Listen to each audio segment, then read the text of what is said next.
What's going on, y'all? This is Mike Brown, and this is The Art of Letting Go. Today, we have a special guest. I'm in her building. Her name is Trudy. She is a friend, a hip-hop connoisseur. I would say you're a hip-hop connoisseur. Yeah, I guess so. She is a healer for sure. Reiki, massage, one of the best I've ever experienced. And I'm not even saying that because you're my friend. Like, that's what brought me here to have this conversation with you, is to talk about Reiki.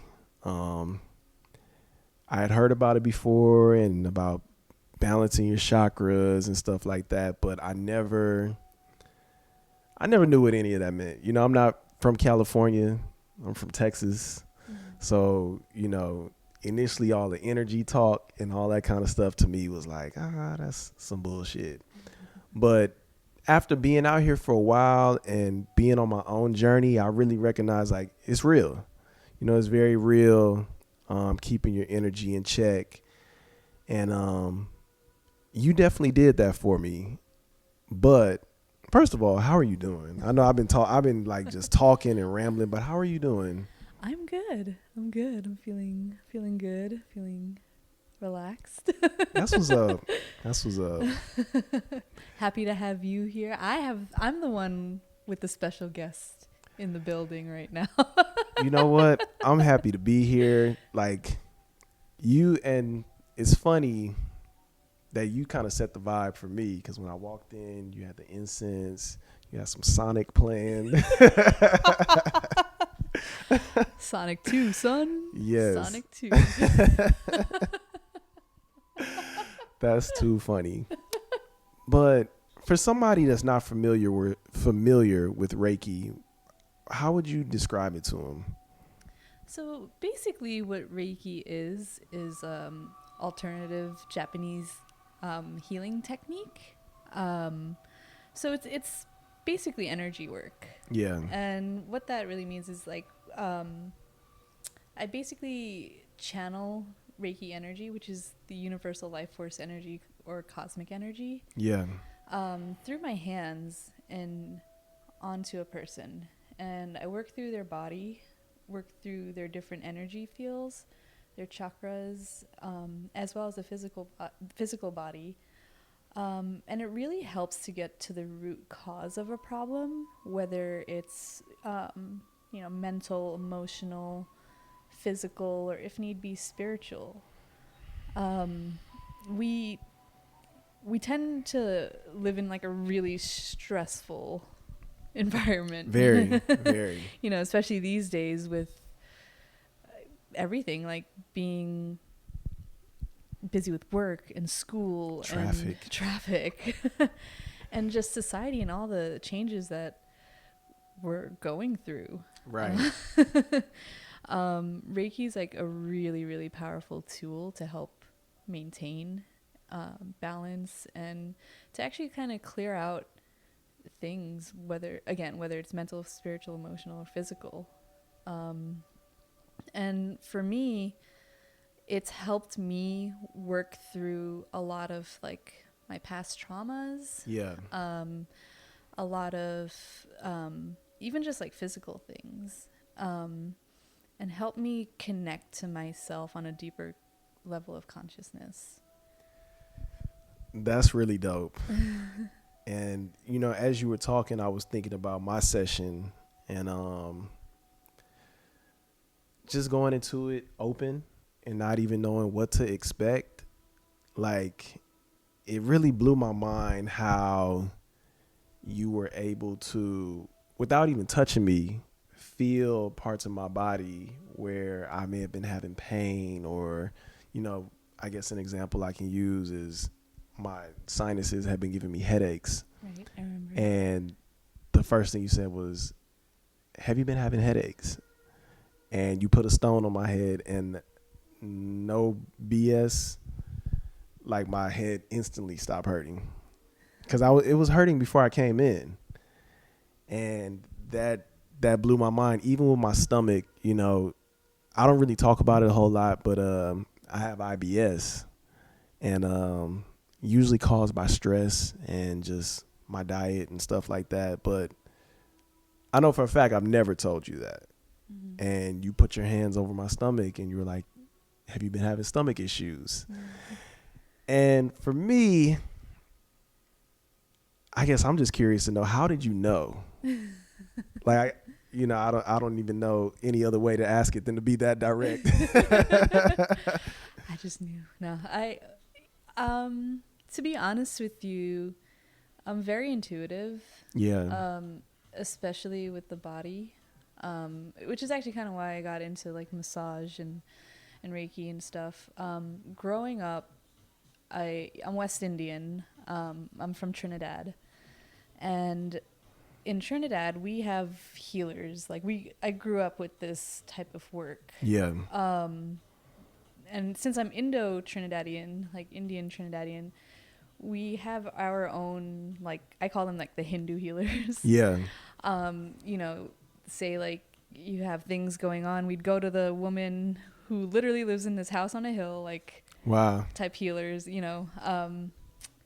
and she would do like little rituals for us. And if I was having something small, like even just like a headache or something, she would do like these like rituals and basically heal us. Wow. I've been to other healers, especially down there in the Caribbean. Spirituality and healing is like very prominent down there, with like interwoven in all the cultures. Yeah. And especially in Trinidad, it's like heavy Indian and African influences. So I just kind of grew up around that. Yeah. And I living here in America, like pretty much my whole life. I moved here when I was 3. Okay. My parents kept a lot of those, my mom especially. She would do some of these like healings. Yeah. So it's just like a natural thing for us. And I remember wanting to like get into massage therapy a while ago. Yeah. But I got caught in the whole structure of like, what I'm talking about. Like going to school and same. Mm-hmm. And that's funny because same thing happened to me with music. I've always been into it, but school kind of tainted my perception of what it was supposed to be, because there was a quote unquote right way of doing things as opposed to the way that feels right. Right. So I definitely understand. Yeah, it's like you go to high school and you go to college, you pick a major and you graduate with that, and then like your rest of your life. Yeah. But I always had this deep thing with like healing work, and I just never really paid attention to it until like I had an awakening in 2011. Okay. And that was like a very big thing. I was like at a crossroads in my life, basically. And I was only like a couple years out of college, and I was like working at a job that I wasn't very happy with, and even just growing up, like I would just massage people. Yeah. It was like a natural thing that I just did. And like it definitely started with my dad wanting me to walk on his back. I feel like I laugh because my dad used to make us do the same thing. I feel like everybody's dad like makes them walk on their back as a kid, and then like, okay, well, this kid ended up being a massage therapist. Thanks, Dad. Shout outs to Dad. Thanks. That's funny. Yeah.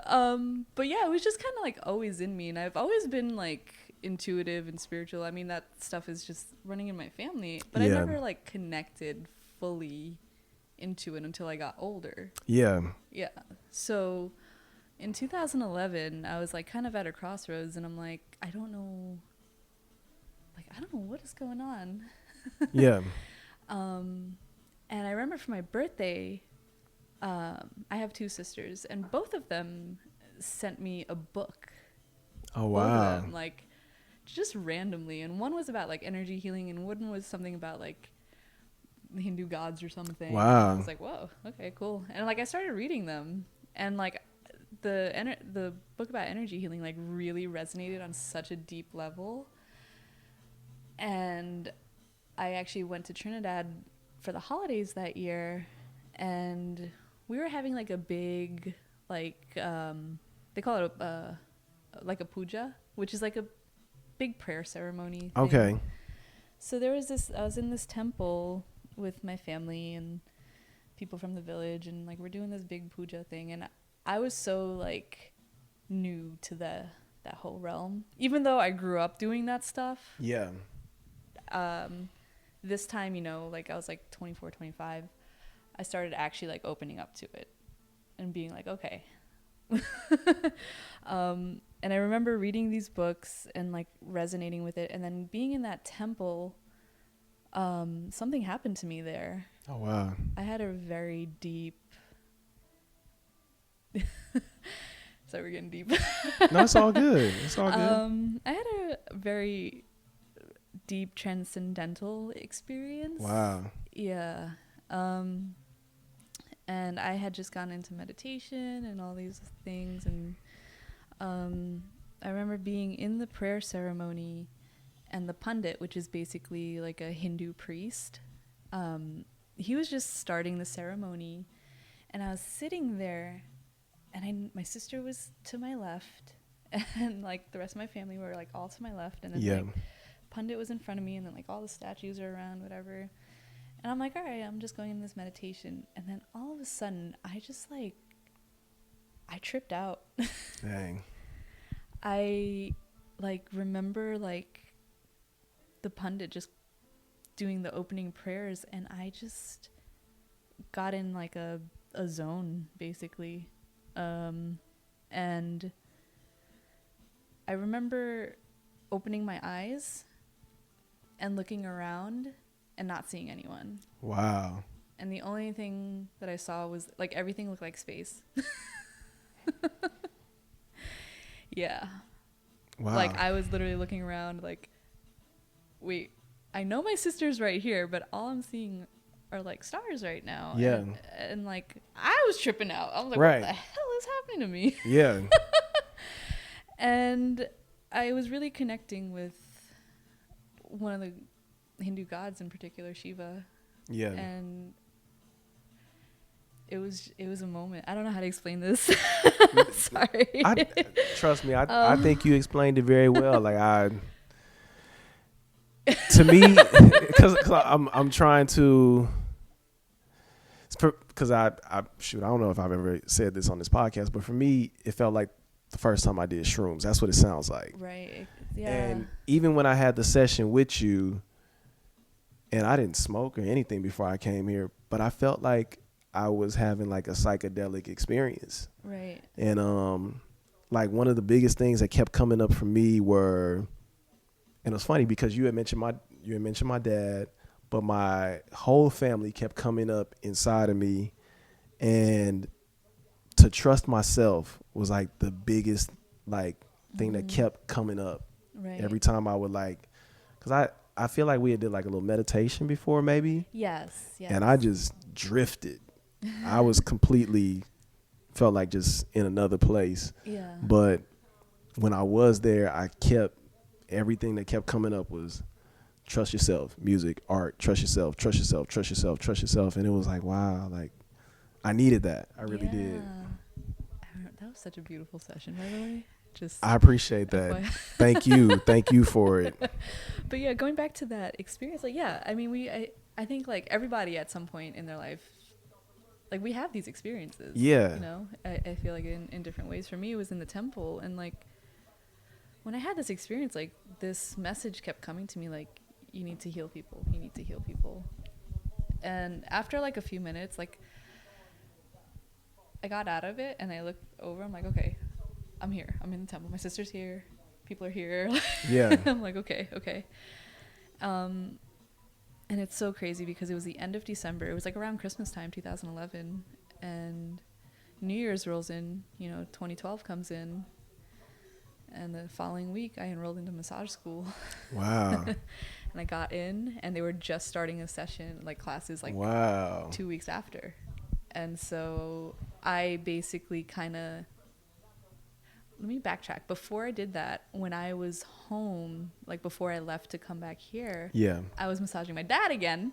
Yeah. Shout out to dad again. And as I was massaging him, he like spoke to me about it. Like, he's like, you're really, really good at this. He's like, you should do this. And he actually really inspired me to, That's what's like, up. just Shout out hearing- dad for real. honestly, like just hearing him say that, Yeah. it sparked everything in me Wow. to like, Does he know that? no, I should tell him. Yeah, you definitely should. That's cool. I'll let him listen to this. Yeah. But yeah, then I enrolled in massage school, and I just like, I was 25 years old. I just went right into it. Wow. And I went so hardcore. I didn't have weekends. I was so focused and so driven on the massage work and then learning. Yeah. And about a year later, like I finished massage school, and but while I was in massage school, I noticed like I was starting to have like all these experiences where Yeah. like I'm seeing colors and energy and picking up things like, you know, like intuitively. And then towards the end of my program, like a few like clients were like saying like, I feel like you should look into Reiki, and you should like, because like I feel like your hands get hot and these vibrations and whatnot. And I was Yeah. like, yeah, I'm like, like everything they were saying was like confirming my own things that were happening, but I wanted to learn more. You know, I didn't want to just like Yeah. Sorry to cut you off. No, it's cool. But how much actual touching is involved in Reiki? So Reiki is actually like you don't actually touch, but in my Yeah. sessions I do. At times I gauge my clients, and Yeah. and for me touch is, because I'm a massage therapist. Right. It's just like second nature, you know what I Yeah. mean? But actually Reiki, it's like non-touch. Right. You And just kind of hover your hands over. I asked that different- because when you mentioned the heat, there definitely were points where I felt heat and felt like it was weird, because it would feel like you would be like when you were at my knee. Mm-hmm. I felt your hands on my knee, but then it felt like I was being touched upper as well. Mm-hmm. And like I said, it was just mind blowing. Yeah, I mean, and the beauty about Reiki is that it, like, I'm just the channel. I'm just, I'm not the one doing the healing. It's like Right. not coming from me. It's coming through me. Right. And the Reiki energy itself goes where it needs to go. Yeah. And it's not me determining things. I just I'm there to help facilitate the healing where it needs to go. And I'll, just being intuitive and having that kind of gift, through family practices, like spiritual practices, growing up with that, it kind of like helped me tap into that more, to not just help myself, but to help others. Yeah. Mm. Being that you are a healer, because I feel like in my own ways I heal, Yes, you do. I appreciate that. This podcast is very healing. I appreciate that. I do. But being that you are a healer, where do you go for healing? That's a good question. I am fortunate enough to have come across so many beautiful people in this practice, different forms of healing. And I'm so grateful for everything. My Reiki master himself, he's amazing. Okay. But I also have like other, there's a lot of really great people around, especially around here in LA. Yeah. But my best, I guess, place for healing is nature. Okay. I love nature also. I really do. Honestly, like Yeah. when I need to recharge, I'll like go to drive to the forest, or I'll go to the desert and go to Joshua Tree and kick it on a rock, or I'll go jump in the ocean, or so blend of those things, just amazing healers and people that I've met along the way on my path, and nature. That's what's up. That's so cool. Is there anything else that you would like to share with the listeners? I actually am going to be hosting a meditation. Okay. On Monday, August 12th. Okay. It's at Mostly Angels, which is a little crystal shop right on Robertson, just right off the 10. So if anyone is interested in coming and just learning a little bit about Reiki and receiving a group healing session, I will be doing that on Monday, August 12th. There you have it. Where can the people find you, Trudy? You could also, so Instagram, Bhakti Bodyworks. It's spelled BHAKTI, Bodyworks, BODYWORKS. And then bhaktibodyworks.com. Okay. But yeah, just follow that Insta.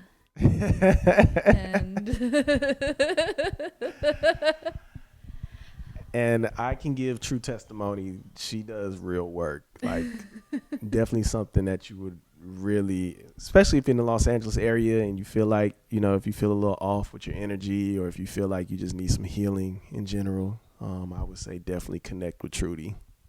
Thank you. And I think people should be not afraid to explore this stuff, because I agree. We're living in a time where things are so there's just so much, and it's so beneficial to take time out to really check in, not just what's going on energetically, but even physically too. It's all connected. Absolutely. Our emotions, our mental process, and we go through things in life, and these things stay in our bodies, and it's really important to look at that and start healing before it manifests into something physical. That's real. Yeah. That's so real. Yeah. I appreciate you being on the show. I really do. Thank you. I appreciate you having me on the show, and I appreciate you nerding out with me to Sonic 2 soundtrack. Just FYI, if you come get a session from me, you might hear some video game music. Yes. we really had a nice long moment about Sonic. That was cool. I appreciate that. Yes. Music is I met you at a music event, so that's why it's so cool. That's why I said hip hop aficionado. Hip hop healer. Yes. Right. For real. I do throw in some. I love. Yeah. I spend a lot of time making my playlist for my healing sessions. So. Hey, the love is definitely felt. The effort is definitely felt put into it. I know I appreciated mine for sure. Thank you, Trudy. Thank you. Really appreciate that. Thank you. If you guys would like to follow this podcast, follow me. You can find me at justmikebrown on all social media. PrimoMiguel.com for all artistic endeavors. Like, subscribe, share this podcast. Let us know what you think. How do you feel about Reiki? Have you done it before? What are your thoughts? This is The Art of Letting Go. Peace. If you enjoyed this week's episode of The Art of Letting Go, please be sure to like, subscribe, and share this podcast wherever you listen to this podcast. If you would like to follow The Art of Letting Go, you can find us at The Art of Letting Go Podcast on all social media. You can also reach out to us at The Art of Letting Go Podcast at gmail.com. If you'd like to find me, Mike Brown, you can find me at Just Mike Brown on all social media and PrimoMiguel.com for all my artistic endeavors. Thank you for listening to this week's episode, and I'll see you next week.